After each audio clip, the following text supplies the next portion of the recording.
Hey Axis and Allies players, the good captain here. Welcome to video number 1 in my Axis and Allies D-Day series.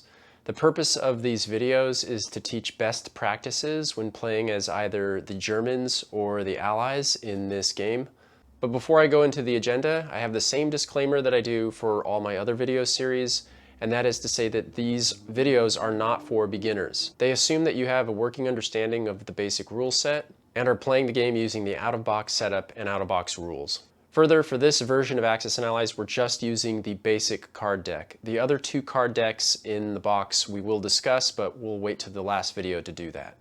So with that out of the way, the agenda for the series is as follows. This first video is going to introduce the game, briefly touch on my resume and experience with it, and then lastly, for the balance of this video, we're going to be doing a slow, in-depth review of the first turn card by card. This won't be something I do in the other videos, but since the at-start setup is going to be identical from game to game, it's important to understand what's going on in the various sections of the battlefield. Video 2 in this series will be best practices and how to win as the German side. Video 3 will be the same thing, but from the Allied perspective. And finally, video 4 will cover balance issues, recommendations to fix those balance issues, Q&A, shoutouts, a review of the other two card decks in the game, and anything else that comes up. Okay, with that out of the way, let me introduce the game and review my resume.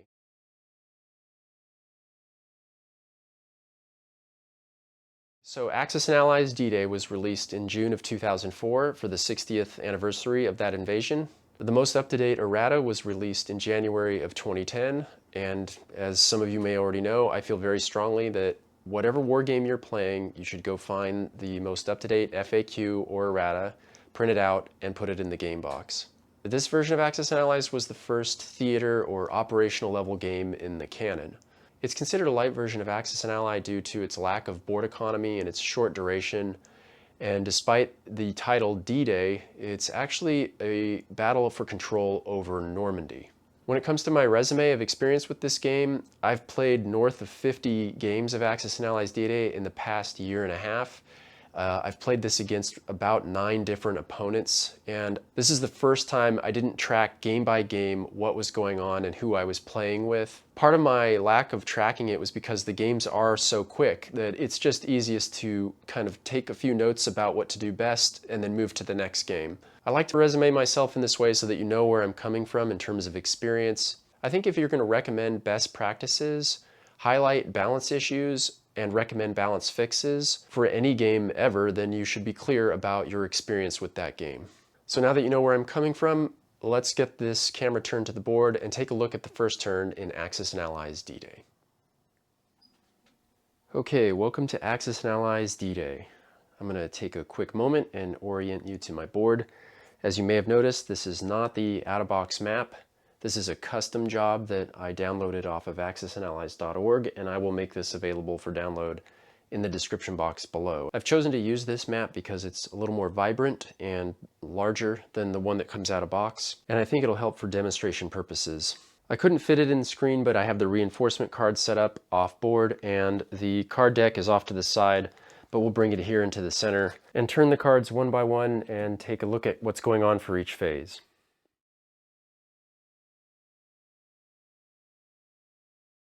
And the first phase of the first turn only is unique in that this is the only time this card will be played in the game, and that is the Airborne Assault card. And as you can see, it states to roll 1 die for each infantry in the airborne boxes. A roll of 1 is a hit. And then very critically in the parentheses it says blockhouses cannot be chosen as casualties. And when looking at the board, we notice there are 3 airborne boxes, one here, the 82nd Airborne, one here, the 101st, and one here, the British 6th Airborne. To better understand what's going on with this card, I'm going to zoom in the area around the 101st and 82nd Airborne. And that's just to make things more clear, and also because the conditions in the zone with the 101st Airborne are identical to those of the British 6th Airborne. This card is fairly straightforward. It represents the shock and awe attack of the airborne forces in the pre-dawn darkness. And the game effect of this is whatever German units are destroyed will not participate in any aspect of the game. In other words, they do not get to fire back. Since each sector gets to roll 3 dice and the kills are restricted to non-blockhouse units, and since 2 out of 3 of these zones contain only one viable target, it's very helpful to understand what the percentages are of actually picking up the kill here. So for the British Airborne and the American 101st Airborne, there's a 41.1% chance of getting the kill. If you get 2 and 3 hits in either of those sectors, it doesn't matter, you only get the 1 infantry. The 82nd Airborne has a kill cap of 2, however, and there's a nearly 7.5% that they get those 2 kills in this zone. So what kind of damage can we realistically expect from these 3 groups of paratroopers? Taken as a whole, if you roll 9 dice at 1, then there's an 81.5% chance of getting at least 1 hit. Getting 2 kills between these 3 zones, accounting for the kill limits both in the 101st and 6th Airborne sectors, is somewhere in the mid-30s. And then getting 3 out of the 4 possible targets is somewhere around 6%. So it's relatively safe to say that most of the time you play Axis and Allies D-Day, the airborne assault will pick off 1 German piece in one of these 3 zones. Sometimes you'll see 2 hits, other times you'll see no hits. These results should not be surprising. For purposes of this demonstration, we're going to say the 82nd Airborne manages to secure a hit. This card is then removed from play, and we will move to order card number 2.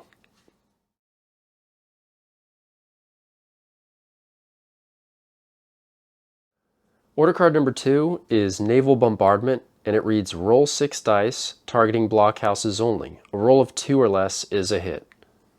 And it should go without saying that we want to use all of our naval bombardments on what I call red arrow blockhouses. That's any blockhouse that has a sweeping red arrow that's able to shoot at one of the landing beaches. Just like the previous card, whatever units are destroyed in this phase will not be able to return fire. And since blockhouses hit on a 3 or less, it's very important that we select our targets carefully.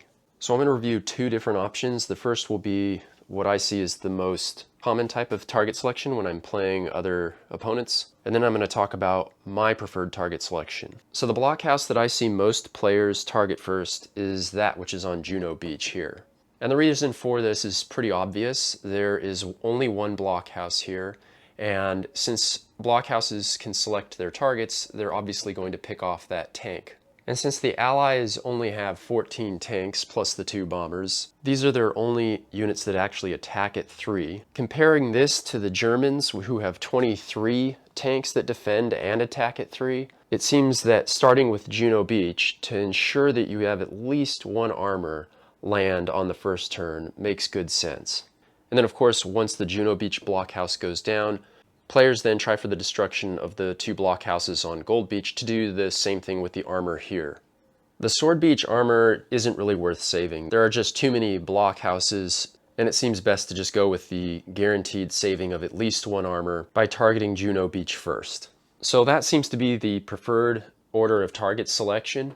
And while this makes good tactical sense, I feel strongly that it doesn't make the most sense strategically. So for the rest of my argument to make sense, you have to understand that I feel that the game is significantly imbalanced in favor of the Germans. This is something I'll flesh out in video number 4, but I need to at least lay some foundation for helping to understand the argument I'm about to make. And in the strategic sense, the British are going to have a much easier time clearing all 3 of these beaches on the first turn than the Americans will at Omaha Beach.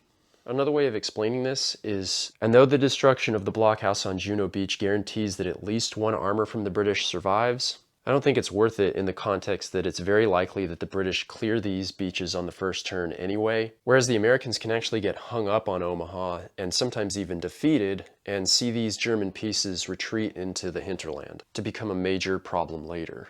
Finally, Caen is relatively easy to access at any point in the game for the Allies, in contrast to St. Lo, which takes time to move against. And after my many playings of this game, I've found that the Americans are the most challenged. And so it's because of these 2 points. First, that the British are actually more than likely able to clear all their beaches on the first turn. And second, that the Americans need all the help they can get in order to have a shred of a chance to accomplish their goals, is why I target these 2 blockhouses instead of the British beaches.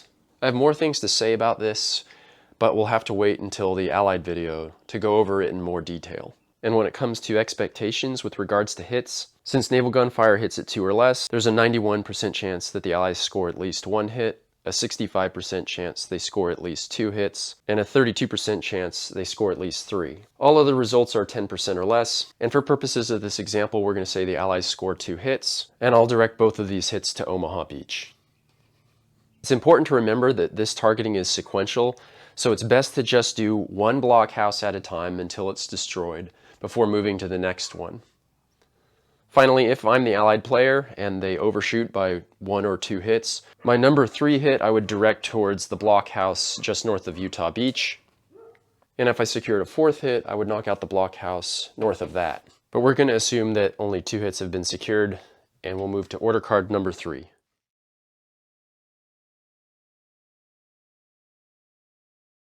So I'm going to do the next 2 order cards together. So order card number 3 is place fighters in selected zones, and order card number 4 is roll 1 die for each artillery in a zone containing fighters. A roll of 1 is a hit. In my opinion, mastering the best way to use your fighters as the Allies is the most critical, difficult, and non-intuitive concept in this whole game. Experienced Allied players will manage their fighters in a way where they accept minimal to mild risk in order to collect as many strafe rolls as possible. Again, this will be expanded on in the Allied strategic video, but in that spirit, the first turn offers us a somewhat unique opportunity in that the entire German reinforcement zone areas can be covered with very minimal risk. So what I recommend is to start by putting 1 fighter on each of these zones.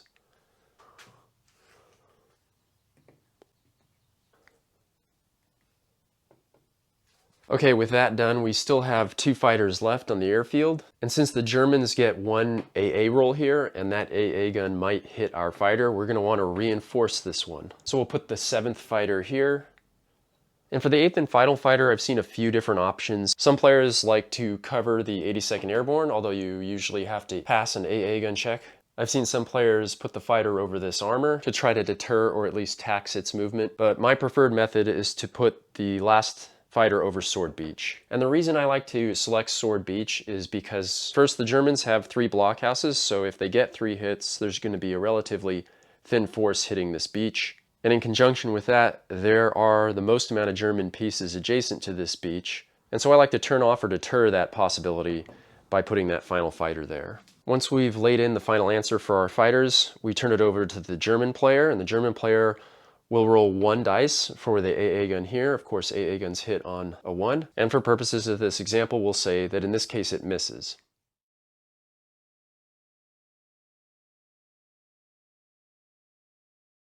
We'll now move to order cards number 5 and 6. That's the bomber's strike and the anti-aircraft fire against the bombers. You can read these on your own. I'll just remind viewers that in the case of anti-aircraft guns, if the bombers hit them, they do not get to fire back. And my favorite target to hit with these bombers on the opening turn is the AA gun in St. Lo. This decision is to support what I feel is the best use of fighters from turn 2 onward, and we'll just have to wait until the Allied video to explain that more. For now, we'll put these bombers on St. Lo. We then roll 2 dice, and a hit is secured on 3 or less, and when you're rolling 2 dice at 3 or less, there's a 75% chance that this AA gun is destroyed, and then of course when it's destroyed, it does not get to fire back. I don't like to play hide the ball when discussing strategy, and so not to keep anyone waiting, I'll just say that from this point on, we're going to have at least 2 fighters over St. Lo going forward. And so making sure that the enemy can't stack up a respectable amount of AA guns is going to be important later. Order card 7 is Bomber's Return, which we've already done, and orders card 8 is Allies Move. Now this card is very likely going to be uninteresting on the first turn.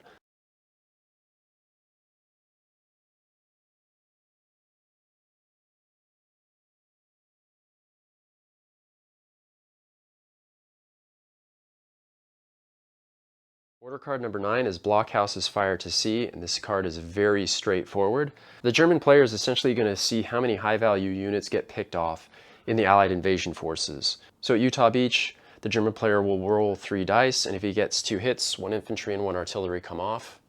We pass over Omaha because its blockhouses have been destroyed. In Gold Beach, this armor will likely be destroyed. In Juno Beach, we'll say this blockhouse misses. And in Sword Beach, we'll say this armor is destroyed. So overall, in most cases, unless the Allies overshot their naval bombardment, the Germans will have 9 dice at 3 or less. And in this example, we'll say they picked up 4 kills. I'll close the discussion on order card number 9 by saying that between experienced players and given average dice, this is very likely the only turn where that orders card will be interesting. But more on that in a moment. Finally, order cards number 10 and 11 are that Allied units will land and conduct a round of combat.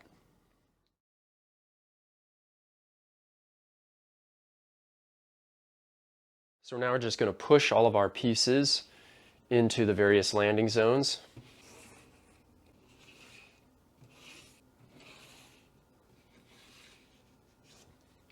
Okay, there we go. And now we're going to conduct a round of combat. And I just want to give everyone a heads up that, especially as the Allied player, this can be very anticlimactic. And the reason is that the Allies are riddled with units that attack at low power. For example, on Omaha Beach, we only have a total attack power of 10 pips. So we can expect 1 and maybe 2 kills there. So at least on this phase, for this orders card, do not expect a lot of fireworks as the Allied player. So from left to right, we'll start over here with the 82nd. There's a 41% chance they pick up this kill. We'll say both sides miss. At Utah Beach, there's a better than even chance the Americans knock off 1 piece, and we'll say the Germans inflict 1 casualty as well. At Omaha Beach, we'll say the Americans shoot slightly up and pick up 2 pieces, and we'll say the Germans shoot slightly up and pick up 3 pieces. On Gold Beach, we'll say that the British score 1 hit, as do the Germans. We'll do the same here at Juno Beach, and the same here at Sword as well. Of course, some beaches will have hot rolls for one side or another, and some will have cold rolls for one side or the other, and it really doesn't matter what the results are. I'm just going with roughly what the best probabilities are for each beach so that we can stay on task. And in my opinion, the pair of phases on the first turn that might take the most thought are these right here. Order cards 12 and 13. Where the Axis player has to decide if he's going to counterattack, where, and how hard.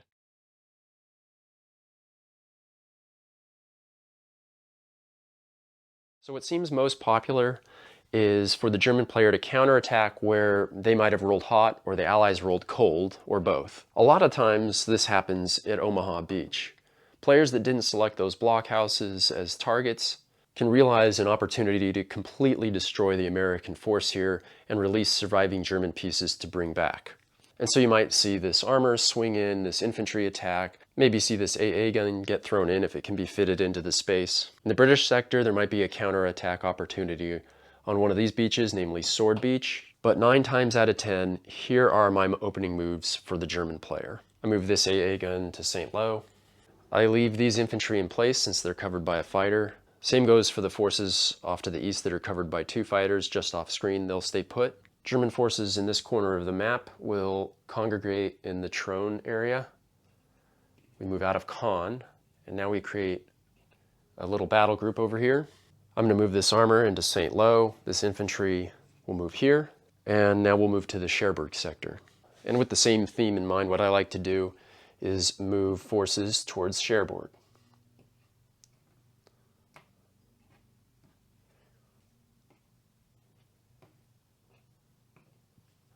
Okay, let's take a look at the bigger map and see what's going on. All right, I know this was a bit anticlimactic, but in my experience, the best way to ensure the win as the German player is piece preservation. You want to save as many pieces as you can for as long as possible. Of course, there's a bit more depth to it than that, but we'll have to save it for that video. For now, we'll conduct our round of combat. And as we go through this, now keep in mind that all Allied units defend at a 2 rather than attack at 1s. These things defend at 2, so it's very important as the Allied player to plan this into your decision making. Understand that your units are going to hit better when they're on defense. More on that in the Allied strategic video. On Utah Beach, we'll say that the German blockhouse gets a hit and is destroyed in turn. On Utah Beach, we'll say the German player gets 1 hit and loses 2 pieces. And then we arrive at Gold Beach. And this is where I'm going to recommend what I would say is counterintuitive casualty selection for the German player. We'll say that the Germans get a hit. And for purposes of this example, let's say the Allies get 2 hits. I think the intuitive move would be to remove an infantry and a blockhouse, right? Because this piece gets to shoot on its blockhouse fire to sea phase So why would you select this as a casualty? Well, the reason that you would want to select these 2 hits on the blockhouses is because now this piece is impervious to naval gunfire. In other words, no matter what happens, the British are going to stay stuck here for their entire second turn. And that's what we want as the German player. So after the first turn and during the combat sequence on the German side of the turn, I recommend considering taking blockhouses as casualties so that you can control the strategic aspects of the battlefield by freezing British units in place. We'll do a peace exchange in Juno, and we'll say that these 2 blockhouses get 1 kill but are also destroyed in turn. And I'll just pause here and state that look at the condition of the blockhouses on the board. Notice that there are only 3 red arrow blockhouses remaining. And so of course this won't be exactly what occurs in every game of Axis and Allies D-Day. It really doesn't matter how the dice fell because the strategies are essentially going to be the same for each side. And again, we'll talk more about that in the strategic videos. For now, we'll move to the reinforcement cards for each side, return the fighters, and close this video. The Allied reinforcements are fairly straightforward. The Americans in particular are very easy. You are going to roll a pair of dice, but it almost doesn't matter what you roll. Unless you roll 3 or less, you're going to get only 4 pieces. This is due to the restrictions that are listed on the reinforcement card that state that the first 6 pieces must land on Utah. And since only 4 can be taken here, that's all that you can put on the first turn. A quick sidebar comment here is to state that the offshore naval bombardment should target these 2 blockhouses on the second turn. Otherwise, when rolling 2 dice, it's most likely to roll a 6, 7, or 8. So we're going to go ahead and land 7 British pieces. And since there's a German blockhouse still active on the far right flank over here, we really don't want to put anything in Sword Beach on the first turn. So in this case, I would put 2 artillery and 2 infantry into Gold Beach, and the remaining 3 pieces into Juno. And finally, when it comes to the German reinforcements, we'll say that they roll 7 both for their Rheims side and their Rouen side. And we'll expand on this in the German strategic video, but I highly recommend establishing an anti-aircraft gun corridor from Rheims to St. Lo, and otherwise putting as many pieces into the center of the map. So I'll put the 1 AA gun I can in Rheims, and the other 2 will go in Chartres. Then I'm going to put all the armor I can with this pair of anti-aircraft guns. The armor are our highest value units, so we want to keep them protected. And the remaining pieces we'll put in Rheims. And only after the German player has declared which zones, which pieces are going into, do the strafes get rolled. So in this case, the Allied player will roll 6 dice in the Chartres left sector for the armor, and 2 dice for the anti-aircraft guns. Then they'll roll 3 dice for the infantry in the Rheims sector, 1 dice for the AA gun, and 2 dice for these armor. So a total of 14 rolls will most likely net 2 kills, barely, but we'll say the Allies pick those 2 kills up. We'll say the German player loses an armor in Chartres and an infantry in Rheims. The fighters are then returned to the airfield, and this will close out the first turn. The deck is then reordered, and the first card is removed. There's no more airborne assault, and round 2 begins.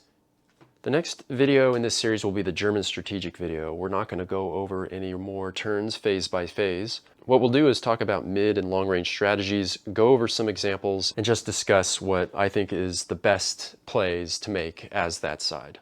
So to recap, this is the first part in a 4-part series on Axis and Allies D-Day. I started by introducing the game and reviewing my resume, and then did an in-depth analysis of this game's first turn phase by phase. Hope to see you in the next video. Thanks for watching this. All the best from the good captain, and bye-bye.